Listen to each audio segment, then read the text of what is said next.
سا غلام حضور کا آج وعدہ کر کے جاتا ہے اگر میری بخشش ہو گئی قسم خدا کی اسے اپنے ساتھ جنت لے جاؤں.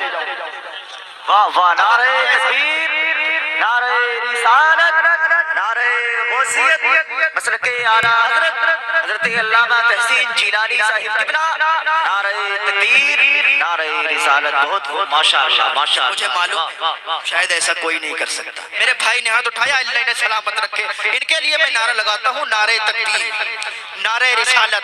تم غم نہ کرو، میں مسافر ہوں، تمہارے لیے دعا کر کے جاتا ہوں. حضور فرماتے ہیں 3 لوگوں کی دعا قبول ہوتی ہے.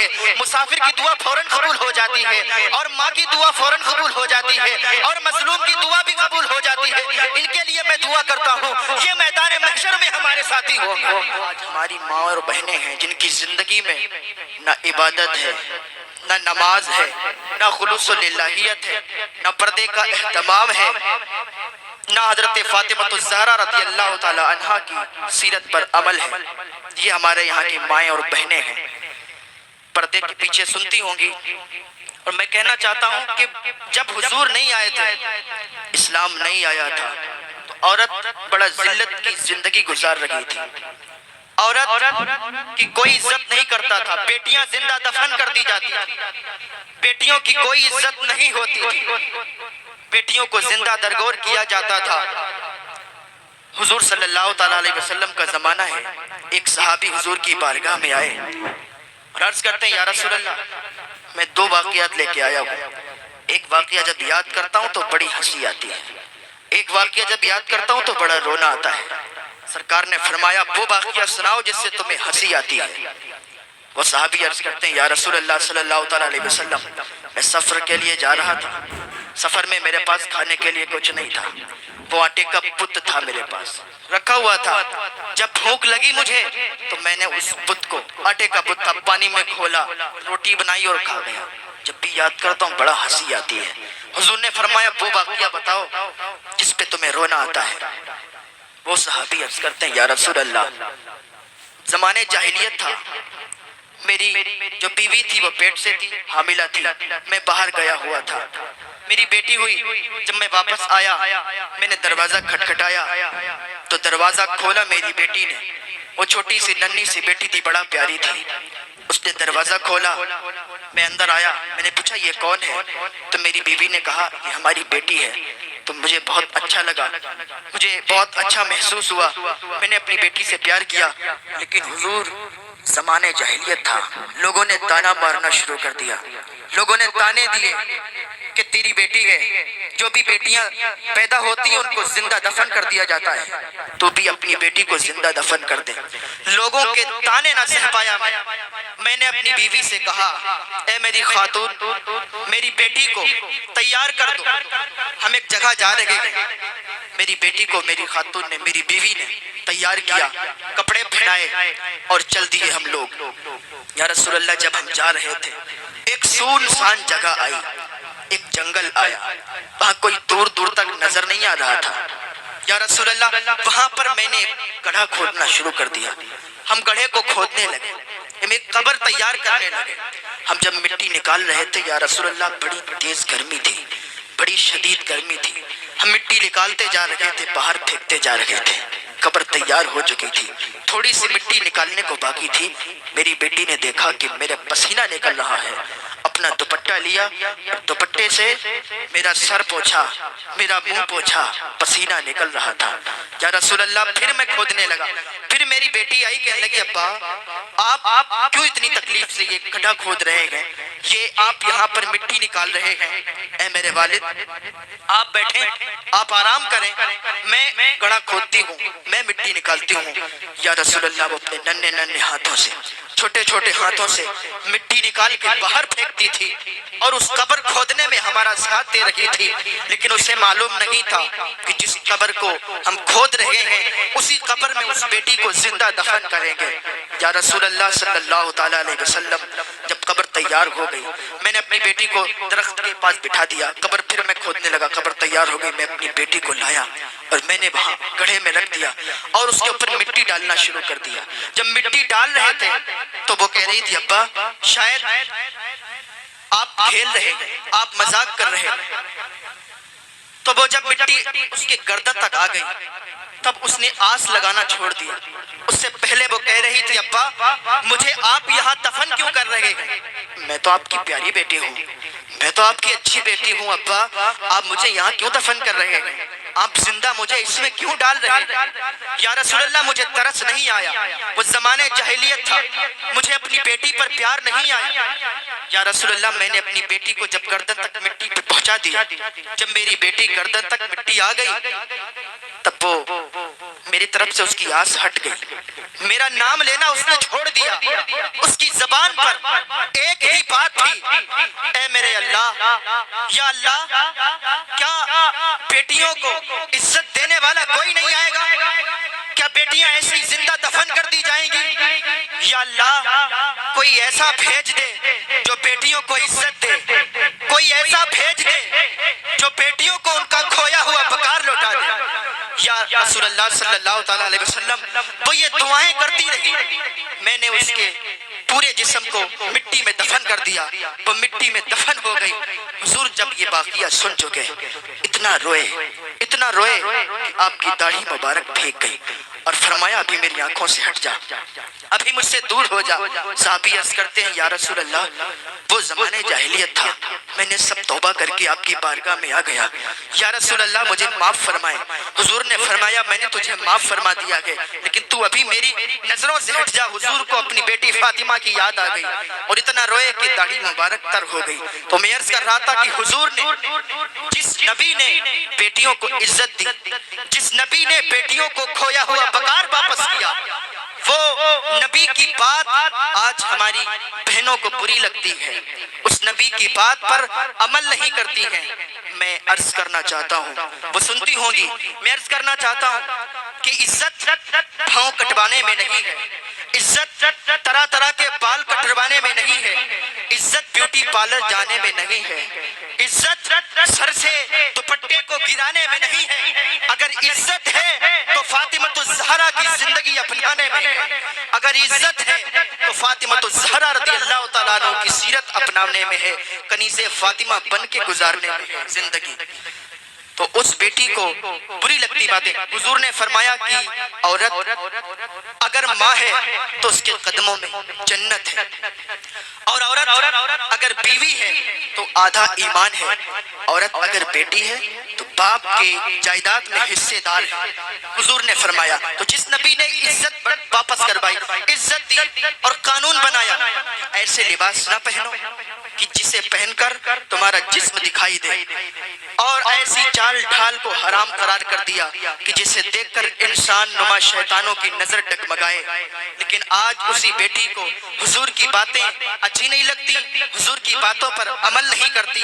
میں عرض کر رہا تھا حضرت فاطمہ الزہرا کی سیرت بیان کر رہا تھا, اور یہ شادی کا پروگرام ہے, شادی میں کیا رسومات ہیں یہ بھی میں آپ تک پہنچاؤں گا. لیکن اس سے پہلے جو باپ اپنی بیٹی کو منع نہیں کرتا, جو بھائی اپنی بیٹی کو منع نہیں کرتا, وہ عریانیت والے کپڑے پہنتی ہے, وہ بیوٹی پارلر جاتی ہے, سر پہ دوپٹہ نہیں رکھتی. ابھی میں اندر گیا تھا کھانا کھانے کے لیے تو میں نے دیکھا تھا کیا ماحول تھا. تو میں عرض کرنا چاہتا ہوں کہ ایک عورت, اور یہ ہر جگہ کا ماحول ہے بھائی, کوئی اپنے اوپر نہ لے جائے, ہر جگہ کا ماحول ہے اور ہر جگہ یہ سوشل میڈیا کے تعلق سے بھی لوگ سنتے ہیں. تو میں سب کے لیے بول رہا ہوں, کسی ایک کے لیے نہیں بول رہا ہوں. ایک بیٹی, ایک بہن, ایک ماں 4 مردوں کو جہنم میں لے جائے گی. وہ کیسے؟ جب بیٹی ہے اس سے سوال ہوگا قیامت کے دن کہ تو سر سے دوپٹہ تیرے سر پہ نہیں تھا, عریانیت والے کپڑے پہنتی تھی. جب سوال ہوگا تو وہ اپنے باپ کو پکڑے گی اور کہے گی کہ میرے باپ نے کبھی مجھے روکا نہیں, میرے باپ نے مجھے چھوٹے کپڑے پہننے سے منع نہیں کیا, عریانیت والے کپڑے پہننے سے منع نہیں کیا, سر پہ دوپٹہ نہیں تھا کبھی باپ نے نہیں کہا. تو باپ جہنم میں جائے گا. پھر کہے گی میرے بھائی نے کبھی منع نہیں کیا, اگر میرا بھائی منع کرتا, مجھے ایک بار ڈانٹ دیتا, قسم خدا میں کبھی بھی عریانیت کے کپڑے نہیں پہنتی, کبھی بھی گھر سے باہر دوپٹہ نیچے گرا کے نہیں جاتی, کبھی بھی بیوٹی پارلر نہیں جاتی, کبھی بھی شادیوں میں عریانیت والے کپڑے پہن کے نہیں جاتی, کبھی کسی غیر مرد سے نہیں بولتی. اگر میرا بھائی مجھے منع کر دیتا, لیکن نہیں منع کیا، بھائی بھی جہنم میں جائے گا۔ پھر کہے گی کہ میرے شوہر نے کبھی مجھے نہیں منع کیا، میں جاتی تھی میرا شوہر ہنستا تھا، مسکراتا تھا، کہتا تھا بڑی سمارٹ دکھ رہی ہو، بڑی اچھی لگتی ہو۔ وہ شوہر جو کبھی بھی اپنی بیوی کو منع نہیں کرتا وہ بھی جہنم میں جائے گا۔ اور کہے گی میرا بیٹا اگر مجھے منع کر دیتا تب بھی میں یہ گناہ سے بچ جاتی تو بیٹا بھی جہنم میں جائے گا۔ تو یہ چار مرد ایک عورت، پانچوں لوگ جہنم میں چلے جائیں گے۔ تو جو اپنی بہنوں کو منع نہیں کرتے، جو اپنی بیٹیوں کو منع نہیں کرتے، جو اپنی بیویوں کو منع نہیں کرتے، وہ بھی کان کے کھول کے سن لیں۔ تو اپنے گھروں کا ماحول اگر اچھا کریں، اگر اپنی بہن بیٹیوں کی عزت بچانا چاہتے ہیں، آج کا جو ماحول چل رہا ہے اس کے تحت اپنی گھروں پہ تربیت کریں، اچھی تربیت کریں، اپنی ماں بہنوں کی اچھی تربیت کریں، تو کل تمہارا سر نیچا نہیں ہوگا، یہ بچے تمہارے وفادار بنیں گے، تمہارے غدار نہیں بنیں گے۔ تو میں عرض کر رہا تھا سیدھے 5 یا 10 منٹ تھوڑی سی اور گفتگو سماعت کر لیں شادی کے تعلق سے۔ تو میں عرض کر رہا تھا حضرت فاطمہ الزہرا رضی اللہ تعالیٰ عنہ، ان کا نام فاطمہ، لقب زہرا بطول، اور یہ سب سے چھوٹی بیٹی تھی حضور کی، 4 بیٹیاں تھیں حضور کی۔ تو جب ان کی شادی ہوئی تو ان کی عمر تھی تقریباً 17 یا 18 سال، اور حضرت مولا کائنات حضرت علی رضی اللہ تعالیٰ عنہ کی عمر تھی 21 سال، تب ان کا عقد ہوا۔ ایک مرتبہ حضرت صدیق اکبر رضی اللہ تعالیٰ عنہ اور حضرت عمر فاروق اعظم رضی اللہ تعالیٰ عنہ دونوں نے حضرت علی سے کہا کہ علی بھائی جاؤ حضور کی بارگاہ میں، رشتے کا پیغام لے جاؤ، نکاح کا پیغام لے جاؤ، اپنی شادی کے لیے حضور سے کہو فاطمہ کے لیے۔ تو حضرت علی کہتے ہیں مجھے حیا آئی، مجھے شرم آئی کہ نہیں حضور کی بارگاہ میں کیسے جا سکتا، میرے باپ بھی نہیں، میری ماں بھی نہیں، میں حضور کی بارگاہ میں جاتی ہوں، مجھے شرم آتی ہے۔ ان لوگوں کے اصرار پر پھر حضرت علی حضور کی بارگاہ میں گئے۔ حضور صلی اللہ تعالیٰ علیہ وسلم نے فرمایا علی کیسے آئے ہو؟ کہا یا رسول اللہ صلی اللہ تعالیٰ علیہ وسلم میں نکاح کا پیغام لایا ہوں حضرت فاطمہ کے لیے، اگر آپ اجازت دیں تو میں نکاح کا پیغام لایا ہوں۔ حضور صلی اللہ تعالیٰ علیہ وسلم نے ارشاد فرمایا علی بیٹھو میں بھی آتا ہوں۔ حضور صلی اللہ تعالیٰ علیہ وسلم اندر تشریف لے گئے حضرت فاطمہ کے پاس، کہنے لگے بیٹی علی نکاح کا پیغام لائے، کیا تم اجازت دیتی ہو؟ کیا تمہاری مرضی ہے؟ تو ایک یہ بھی پیغام لیں کہ بیٹی سے بھی اس کی مرضی پوچھ لیا کریں کہ تمہیں نکاح پسند ہے، تمہیں اس کے ساتھ شادی پسند ہے، کیا تم اس کے ساتھ خوش رہ پاؤ گی؟ حیا آئی، انہیں شرم آئی اور گردن نیچے جھک گئی۔ تو حضور سمجھ گئے کہ فاطمہ راضی ہیں، آئے باہر اور کہا علی تمہیں مبارک ہو، تم اللہ کے رسول کے داماد بننے والے ہو، تمہیں مبارک ہو۔ اور فرمایا کہ تمہارے پاس کوئی اور سامان ہے، کوئی شادی کا سامان ہے، نکاح کا اخراجات کا سامان ہے؟ حضرت علی عرض کرتے ہیں یا رسول اللہ میرے پاس ایک گھوڑا ہے، ایک زرہ ہے۔ حضور فرماتے تم مجاہد ہو، گھوڑا اپنے پاس رکھ، زرہ لے جاؤ بیچ کے آ جاؤ۔ حضرت علی رضی اللہ تعالیٰ عنہ زرہ لے کے چلے گئے مدینے کے بازار میں۔ مدینے کے بازار میں پہنچے، وہاں عثمان غنی سے ملاقات ہوئی۔ حضرت عثمان غنی نے کہا علی کیسے آئے ہو؟ کہا ہم زرہ بیچنے کے لیے آئے ہیں، سارا واقعہ سنایا۔ حضرت عثمان غنی نے فرمایا علی یہ زرہ مجھے دے دو، میں خریدنا چاہتا ہوں۔ کتنے کی؟ کہا 400 درہم کی۔ حضرت علی رضی اللہ تعالیٰ عنہ نے 400 درہم کی وہ زرہ بیچ دی۔ حضرت عثمان غنی رضی اللہ تعالیٰ عنہ نے 450 درہم دیے اور پیسے دے دیے، زرہ لے لی اور پھر روکا، کہا علی رکو تم مجاہد ہو، تمہاری شادی ہو رہی ہے، یہ میں نے خرید لی، پیسے تمہیں دے دیے، لیکن یہ زرہ اب تمہیں تحفہ دے رہا ہوں، جب تک تم جنگ لڑتے رہو گے، دشمنوں کے سامنے جب تک تم جاتے رہو گے، تلوار رحمان کی ہوگی، زرہ عثمان کی، زرہ عثمان کی ہوگی۔ بیچ کے حضور صلی اللہ تعالیٰ علیہ وسلم کی بارگاہ میں گئے۔ رقم تھی حضرت صدیق اکبر کو، حضور صلی اللہ تعالیٰ علیہ وسلم نے رقم دی، کہا صدیق یہ شادی کا سامان لے کے آؤ۔ حضرت صدیق اکبر رضی اللہ تعالیٰ عنہ مدینے کے بازار سے شادی کا سامان لے کے آئے۔ اب یہاں کیا ہونے والا ہے؟ شادی ہونے والی ہے، دلہا اکیلے آنے والا ہے، اس کے ساتھ کوئی 500 1000 براتی نہیں ہے، اکیلے ہیں، وہ بھی پرانے کپڑوں میں۔ آج کل ہماری شادیوں کا بھی ماحول دیکھیں، ہماری شادیوں میں بھی دیکھیں کہ کیا رسومات ہوتی ہیں، اتنی رسمیں ہوتی ہیں، یاد کریں، کبھی مگنی ہو رہی ہے، کبھی تیل ہو رہا ہے، کبھی چھئی ہو رہی ہے، ہر جگہ ہو رہا، بھائی ہماری طرف بھی ہو رہا ہے۔ یہ فالتو کی رسمیں ان کو اگر ختم کر دیں گے تو اپنا ہی فائدہ ہے، پیسہ برباد نہیں ہوگا، بے حیائی سے بچ جائیں گے۔ اور مجھے بڑا افسوس ہوا کہ یہاں پہ ولیمہ نہیں ہوتا ہے اور یہاں پہ وہ مڈھا ہوتا ہے، کیونکہ ولیمہ سنت ہے، ولیمہ بھی کیا کریں، چاہے کمی لوگوں کو کھلائیں، مڈھا کم لوگوں کو کھلائیں، ولیمہ زیادہ لوگوں کو کھلائیں، ولیمہ کیا کریں۔ تو حضور صلی اللہ تعالیٰ علیہ وسلم کے گھر آج شادی آنی ہے، تیاریاں چل رہی، دولہا اکیلے آیا ہے، یہ ایسی تاریخ کہیں نہیں ملے گی۔ یہ حضور نے ہم لوگوں کو پیغام دیا ہے کہ تمہاری بیٹیوں کی جب شادی ہو تو شرمندہ نہ ہونا، شرمندہ نہ ہونا کہ ہمارے پاس کوئی سامان نہیں ہے، ہمارے پاس کوئی مال و دولت نہیں ہے۔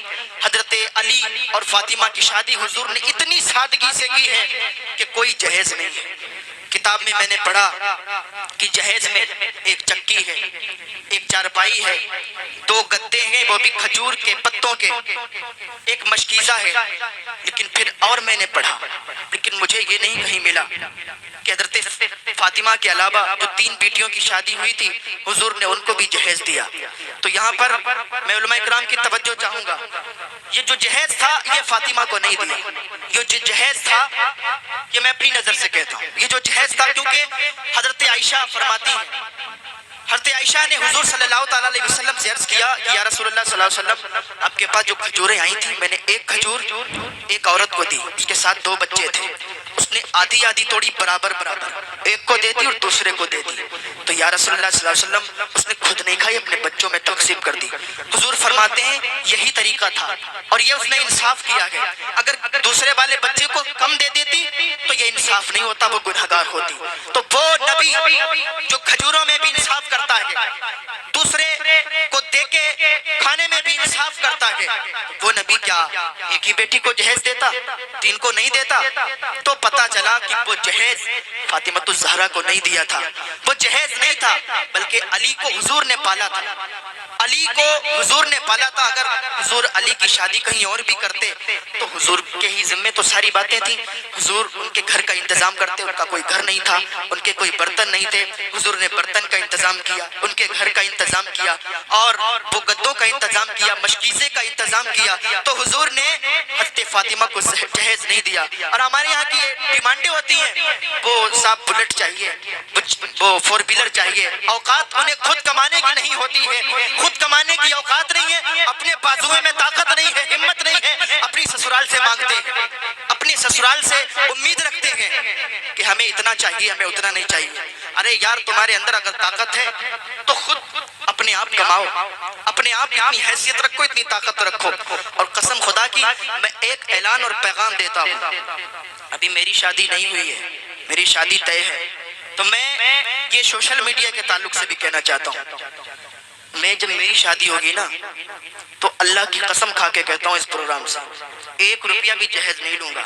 اگر 1 روپیہ بھی جہیز لے لوں تو مجھ پہ حرام ہے۔ آپ لوگ آواز اٹھا دینا کہ تحسین جیلانی جو بولتا ہے جھوٹ بولتا ہے، اس نے اپنی شادی میں وہ جہیز لیا تھا۔ اور اگر آپ میں سے کوئی ایک ہاتھ اٹھا کے کہہ دے کہ شادی حضور کی بیٹی اور حضرت علی کے طریقے پر کروں گا انشاءاللہ، 1 بھی روپیہ جہیز میں نہیں لوں گا، تو کل میدان محشر میں یہ ادنا سا غلام حضور کا آج وعدہ کر کے جاتا ہے اگر میری بخشش ہو گئی قسم خدا کی اسے اپنے ساتھ جنت لے جاؤں گا۔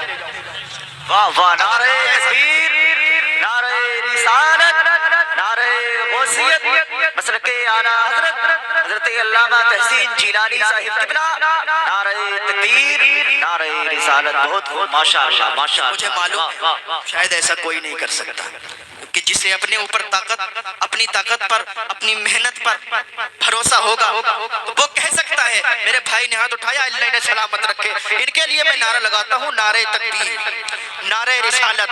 تم غم نہ کرو، میں مسافر ہوں، تمہارے لیے دعا کر کے جاتا ہوں۔ حضور فرماتے 3 لوگوں کی دعا قبول ہوتی ہے، مسافر کی دعا فوراً قبول ہو جاتی ہے، اور ماں کی دعا فوراً قبول ہو جاتی ہے، اور مظلوم کی دعا بھی قبول ہو جاتی ہے۔ ان کے لیے میں دعا کرتا ہوں یہ میدان محشر میں ہمارے ساتھی ہو۔ ہاں بہت اچھا انہوں نے کیا ہے، اور یاد رکھنا یہ میرے سامنے وعدہ نہیں کر رہے، یہ اللہ کے سامنے وعدہ کر رہے ہیں،